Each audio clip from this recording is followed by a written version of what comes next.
tutti e grazie per essere con noi per una nuova chiacchierata di Nuova Pedagogia. Allora, stasera abbiamo invitato Isha Fois. Buonasera Isha.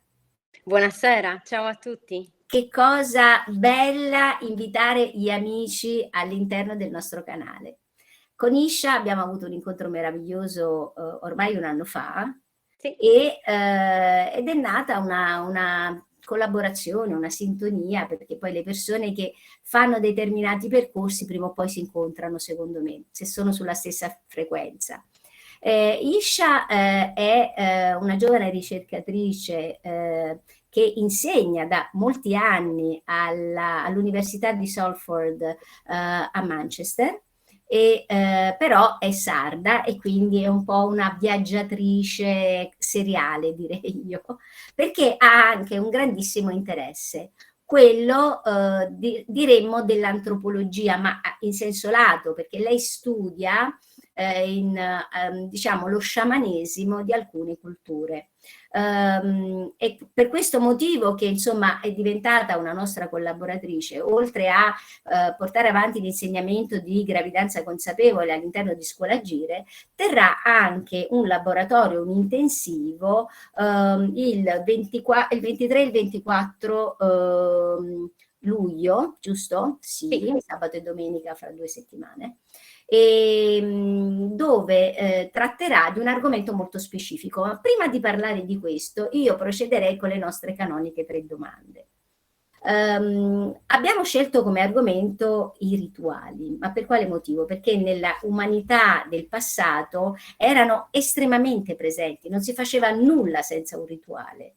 Poi il positivismo, diciamo, quest'era del materialismo ha diciamo, dato meno importanza, anche se secondo me di nascosto poi si sono sempre fatti comunque. Ma adesso che siamo in una, diciamo, l'intero pianeta sta entrando in una voluta evolutiva più alta, questi rituali stanno tornando prepotentemente alla ribalta. Per cui, cara Isha, tu che sei un'esperta di rituali, dici un po' quale sarà il ruolo dei rituali nel mondo che verrà. Grazie Adele, grazie per questa presentazione e per introdurre questo tema a me molto caro. Allora, il rituale è un qualcosa che io ho conosciuto circa 10 anni fa in realtà, e quindi l'ho vissuto con prima mano in una comunità brasiliana, in una tribù chiamata Terra Mirim, e ho capito bene una cosa: il rituale è una maniera per sacralizzare la vita. Adesso, il concetto di sacro può essere più o meno confuso, può essere anche confuso in maniera religiosa, eccetera, per cui io non voglio riferirmi a determinate religioni, a determinati culti. Voglio forse parlarne in maniera più ampia, e forse anche facendo riferimento a quella che è lo sciamanesimo, che effettivamente è una tradizione a me più vicina. Il rituale è un momento, è un'esperienza che ha una grande importanza proprio perché segna determinate fasi della vita. Per esempio, il rituale del menarca: le giovani donne, nel momento in cui hanno la prima mestruazione, iniziano proprio questo passaggio in una fase nuova della loro vita, in una fase dove possono creare, dove possono manifestare la propria energia femminile. Al momento attuale, diciamo che questa prima mestruazione è spesso vissuta con senso di colpa, con vergogna, anche come un tabù. Si parla spessissimo di come le mestruazioni, per esempio, siano un tabù nella vita delle donne. Ritualizzare una fase del genere vuol dire invece riconoscere che si è passati da una fase che era effettivamente quella di una bambina, diciamo così, a una fase di una giovane donna, ad una nuova fase di vita. Un rituale che cos'è? È un momento ben preciso che segna questo passaggio. È come se si aprisse una porta e si entrasse in una nuova stanza o in una nuova parte di un cammino che verrà. Adesso i rituali possono essere ovviamente in tutte le fasi della donna.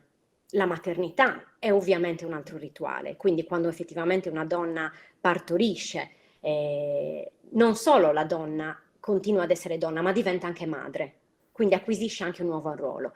Ugualmente la fase della menopausa, dove la donna entra invece, per esempio, in quella che è la saggezza, forse la vera forza della donna si tocca effettivamente proprio dopo la menopausa, quando entra così nella fase della crona.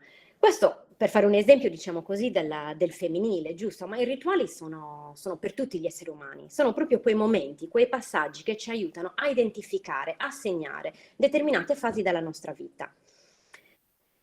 Nel C'è mondo una... che verrà, che ruolo avranno? Nel mondo che verrà, perché è importante parlare di rituali? Perché spesso diciamo che noi ci sentiamo un po' trascinati da questo flusso della vita. Non capiamo bene da dove veniamo, dove andiamo. Questi momenti, queste esperienze ci danno in un certo senso, sono come dei segnali temporali, ben chiari, che fanno capire che un ciclo è chiuso e che un altro si apre. Quindi perché aiutano? Perché aiutano a vivere anche quella che è la morte nella vita. Tutti abbiamo un appuntamento. Forse l'unica certezza che abbiamo è che tutti moriremo, per quanto cerchiamo di posticiparla al massimo, però tutti sappiamo che passeremo da lì. In realtà la morte non è solo nella fase finale della vita, la morte inizia già durante la vita. Quanti di noi passano delle fasi dove iniziano l'università, finiscono l'università, si sposano, divorziano, oppure seguono a tempo pieno, comunque si occupano dei figli, poi a un certo punto i figli prendono le ali e quindi anche la fase della vita di un genitore cambia.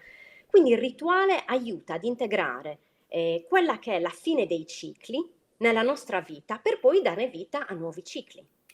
Ok. Quindi credo sia fondamentale, perché una volta che noi includiamo con più coscienza e ritualizziamo la nostra vita e le nostre fasi di vita, possiamo vivere meglio quella che è effettivamente la morte che verrà e quindi di conseguenza la vita. Ok, quindi secondo te ci sarà un maggior riconoscimento del ruolo dei rituali all'interno del quotidiano del mondo che verrà? Io spero, credo di sì e spero di sì, perché credo che aiutino tantissimo gli esseri umani. Mm. Mhm. Perché questi rituali effettivamente non sono altro che una maniera di ritualizzare quella che è la natura esterna a noi. La natura è effettivamente ricca di cicli, Eh sì. le stagioni, la luna, i movimenti del sole, eccetera, eccetera. Quindi integrare questi rituali nella nostra vita e quindi di conseguenza vivere in maniera più allineata alla natura non può che farci vivere meglio, perché Sì. effettivamente noi siamo natura.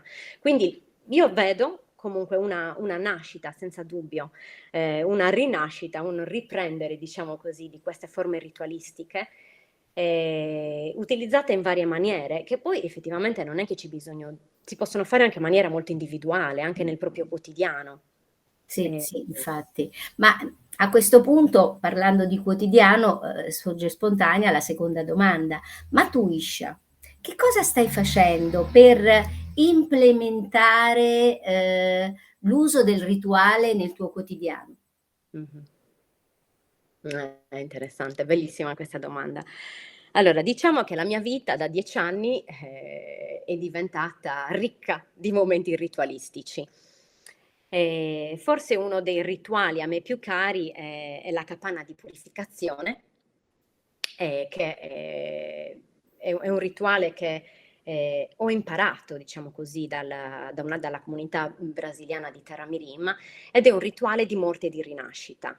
Si entra in quello che è il grembo della Dea Madre o della Madre Terra, o Pachamama, insomma, della terra, è a livello simbolico, no?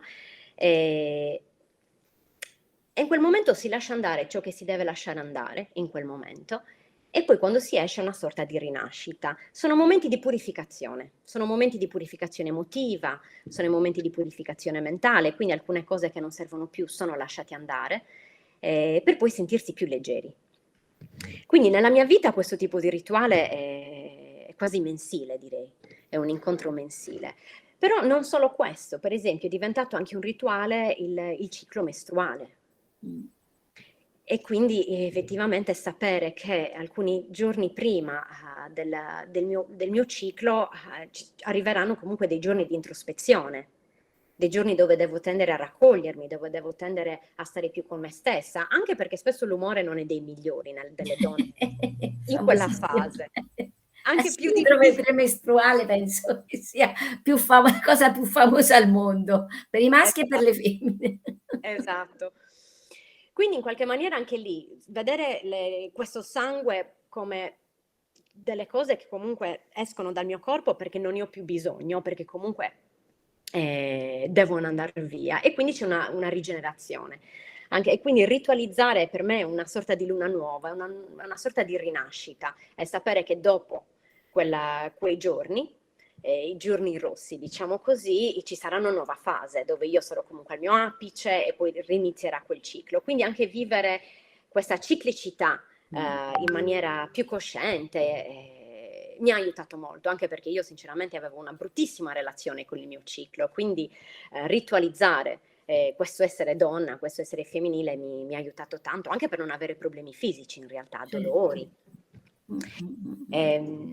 Ma scusa, allora andiamo ancora un po' più dietro, no? Sì. Pensiamo, tu hai parlato appunto anche dei tuoi problemi prima di conoscere tutte queste cose, quindi andiamo nella domanda del passato. Maisha, da bambina, aveva già questo sentore che c'erano delle cose da esplorare, che poi sarebbero arrivate, ma lei non sapeva cos'era. Cioè, parlaci un po' di Isha bambina di prima di scoprire tutto questo mondo affascinante dello sciamanesimo. Sì, sicuramente Isha bambina aveva una grandissima fantasia. Oh, vedi, Parlava con gli alieni. beh, è ovvio, E non poteva essere identificava altrimenti. identificava degli alieni sulla Terra e mi ricordo che una volta ne parlai con dei vicini che ovviamente andarono dai miei genitori e si lamentarono. Anzi, questa Isha da bambina era talmente creativa che spesso era incompresa. Beh. Mi ricordo che scrissi anche un tema riguardo alla fine del mondo, dove in realtà parlavo di cambio climatico e della Terra che diventava un mare di rifiuti. E quanti anni avevi? 10. Oh, vedi. 10 anni. E il maestro era talmente spaventato da questa mia visione apocalittica della fine del mondo che io dal giorno ho smesso di scrivere. Ci è voluto poi tempo per iniziare a scrivere, perché per me era un tema originalissimo, però era proprio incompreso. Quindi in realtà sì, effettivamente c'erano delle cose di me che non erano capite, principalmente nei miei scritti. C'erano delle cose che non erano Quindi gli adulti ti percepivano come strana? come strana, principalmente i maestri, gli educatori. I tuoi E di genitori si erano invece rassegnati perché si erano rassegnate, poi insomma con il crescere forse si sono rassegnati anche di più. Sì, quindi iniziava da lì. E per esempio ricordo anche questa cosa di quando effettivamente io avevo avuto la prima mestruazione, che per me era stato un incubo, perché mia nonna ne aveva parlato a tutto il vicinato, io mi sentivo, avevo una vergogna tale, mi vedevano tutte le vicine e mi dicevano congratulazioni e auguri. Quindi proprio non sapevo come relazionarmi a questa cosa, a questo corpo che cambiava. E poi inevitabilmente ho iniziato la mia fase di ribellione con l'adolescenza, dove insomma lì. Chiaro, chiaro. Dove hai preso anche coscienza di alcune cose. Ma infatti è molto interessante che tu hai scelto come primo, diciamo prima proposta culturale da fare a Campo Tagore proprio la, prima mestruazione o comunque la mestruazione degli adolescenti. Quindi la tua esperienza ti è servita a capire che magari altre ragazze potrebbero essere aiutate trattando questi temi nella giusta età. Quindi parlaci un po' di quello che sarà, diciamo, lo svolgimento di questo intensivo che faremo con le giovani donne a Campo Tagore. Sì, sì, per me gli adolescenti sono diventati molto importanti da quando ho iniziato a insegnare all'università. All'università in Inghilterra iniziano un anno prima rispetto a noi, 17-18 anni. E quindi vedo tuttora, no? Perché continuo ad insegnare ragazze e ragazzi che arrivano e in qualche maniera spesso c'è molta poca conoscenza di se stessi, che è normalissimo a quell'età. Però ho anche notato che spesso i ragazzi e le ragazze di questa età hanno poco sostegno. C'è un'educazione che è prevalentemente mentale, quindi una questione nozionistica, bisogna imparare dei concetti, bisogna comunque imparare a analizzare determinate narrative, eccetera. Però spesso vedevo sia un allontanamento, un distanziamento dal proprio corpo fisico, che anche da quello emotivo. Invece quello mentale era molto più sostenuto, apprezzato, evidenziato, poi ovviamente l'università questo ha come ruolo. Quindi è nato il desiderio di riunire giovani donne, di riunire affinché potessimo parlare insieme di che cosa si vive a quest'età, di come si sentono, di come percepiscono il loro corpo, di come percepiscono anche questo cambiamento che no? Questo cambiamento ciclico, questo cambiamento che viene mensilmente, perché comunque c'è molta vergogna in tutto ciò che è relativo alla natura ciclica della donna, ed è talmente normale. Il mio desiderio è nato sia vedendo i miei studenti, ma anche ricordandomi effettivamente della mia adolescenza. Certo. E anche del fatto che io avevo una relazione pessima con le mie mestruazioni, con l'essere donna, e stavo anche molto male. Poi dopo con l'età ho capito che in realtà c'era anche una lotta, che io avevo questo, non accettavo questa mia natura femminile, avrei voluto essere un ragazzo, quindi c'erano mille cose, no? E ho avuto proprio questo desiderio di lavorare con le giovani donne. Allora, come vedo questi 2 giorni? Questi 2 giorni per me saranno strutturati ma non troppo, nel senso che poi è il gruppo stesso che crea le dinamiche. Certo. Mi piacerebbe un gruppo di giovani donne che ha voglia di parlare un po' di questa fase, ha voglia un attimino di conoscere, capire che cosa sta succedendo nella vita della donna. Mi piacerebbe parlare delle 4 fasi lunari, no? E quindi della nostra primavera, della nostra estate, del nostro autunno e del nostro inverno interiore, e di come ognuna di questa fase ha un impatto fortissimo nel nostro campo emotivo. Certo.